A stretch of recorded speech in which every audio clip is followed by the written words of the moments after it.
Well, if you're a fan of the show, you should remember the many athletic plays we showcased of Denton Guyer's Peyton Bowen. He was a highlight machine for sure. Well, that baton has been passed down to his younger brother, Eli, and as Dallas Morning News reporter Shawn McFarland tells us in this week's Next Level, Eli has made a name of his own.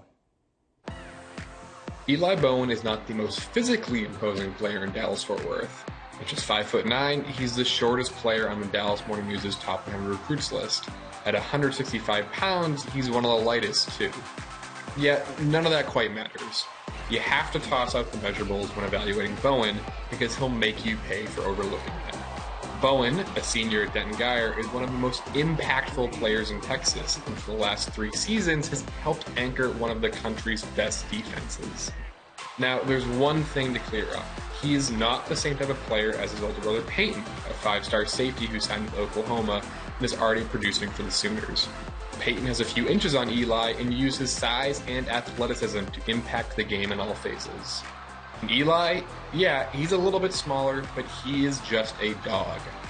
Point in case, look at what he did as a sophomore when Guyer reached the state championship game.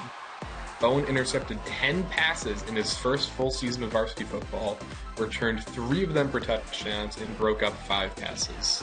There was a point between his sophomore and junior seasons that Bowen had single-handedly forced a turnover in 7 of the previous 9 games that he played in.